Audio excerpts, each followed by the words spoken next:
muncullah seorang kakek demit yang ada di sana mengutuk suamimu si Pandu dengan kutukan bahwasanya kamu tidak akan pernah mempunyai seorang keturunan. Dan Palupi kaget serta bersedih mendengar perkataan dari kakek itu. Dan tak lama kemudian si kakek misterius itu hilang entah kemana. Malam pun tiba.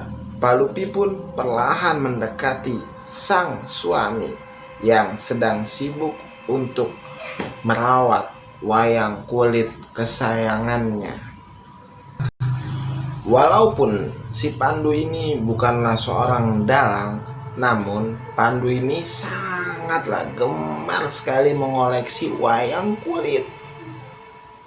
Singkat cerita, Palupi sudah dekat dengan Pandu, dan Palupi bertanya dengan kata yang sangat sopan dan lemah lembut, "Mas, apakah benar Mas pernah kencing di suatu hutan tua?" Ujar Palupi. Lalu si Pandu pun menjawab, "Iya benar, dulu sebelum aku menikah denganmu, aku pernah kencing di hutan tua." "Dari mana kamu tahu itu? Sedangkan kejadian itu sudah bertahun-tahun lamanya, bahkan sebelum aku menikah dengan kamu, dan aku pun tidak pernah bercerita kepadamu tentang perkara ini," ujar Pandu. Palupi pun bercerita kepada si Pandu bahwa kakek tua itu tadi sore mendatangiku lagi, dan dia yang memberitahukan semua itu. Dia bilang bahwasanya kamu telah mengencingi sarang demit yang ada di hutan, dan para demit itu mengutuk kamu, dan kita tidak akan pernah punya anak sampai kapanpun, ujar Palupi. Lalu sontak Pandu kaget dan diam sejenak. Pandu bingung, kenapa kakek tua itu bisa mengetahui semua yang pernah terjadi. Padahal dengan kesadaran yang sangat tinggi, Pandu yakin ketika dia kencing di hutan dan tidak sengaja mengencingi sarang demit, dia yakin bahwasanya di hutan itu hanya dia seorang, tanpa ada orang lain di sisinya. Karena gak mungkin kalau lagi ada orang dia kencing sembarangan, otomatis dia akan malu. Singkat cerita, akhirnya si Pandu pun bercerita kepada Palupi bahwasanya dulu memang si Pandu sering sekali ke dalam hutan untuk mencari burung, karena hutan itu sangatlah angker dan sangatlah sepi. Tidak ada satupun warga yang berani masuk ke dalam hutan itu karena tempatnya sangatlah sepi dan terkenal angker.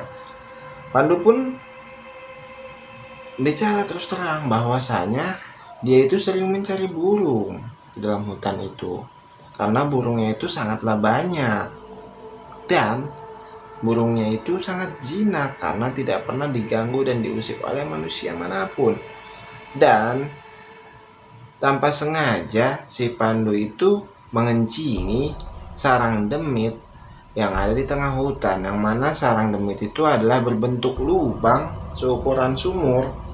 Dan awalnya juga Pandu nggak tahu bahwa itu sarang demit, dan Pandu mengeluarkan air seninya tepat sekali di dalam lubang itu, dan akibatnya Pandu pun terkena kutukan dan dia sangat sulit mempunyai keturunan sampai saat ini.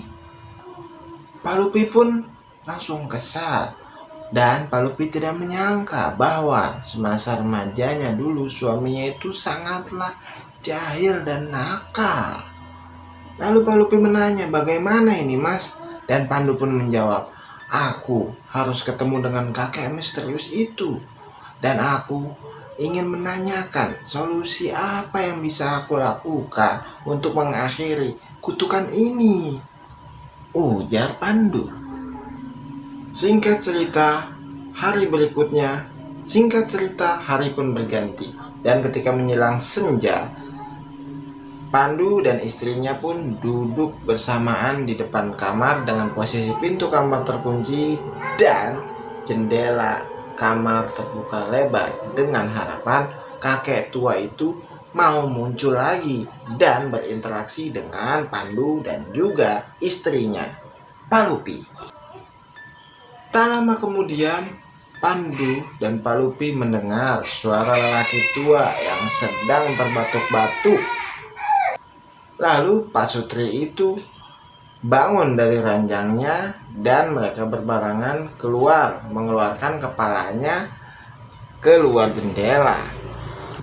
Dan tampaklah seorang kakek misterius sedang berdiri di samping jendela. Dan kakek itu berkata, kalau kalian mau lepas dari kutukan itu, ya, kakek itu langsung memberikan. Maka ada syarat yang harus kalian penuhi.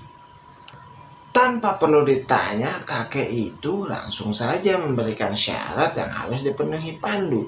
Lalu Pandu kembali bertanya kepada kakek, nanti dulu kek, sebenarnya kakek itu siapa?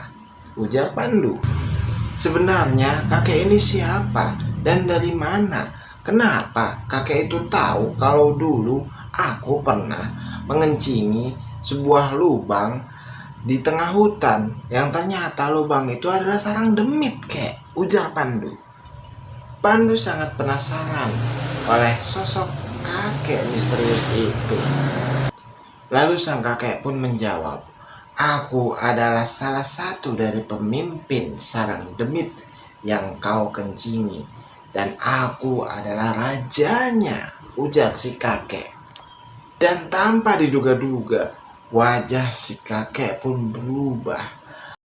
Kemudian berubah lagi, berubah kembali menjadi kepala seekor kambing yang sangat besar dan bertanduk melingkar.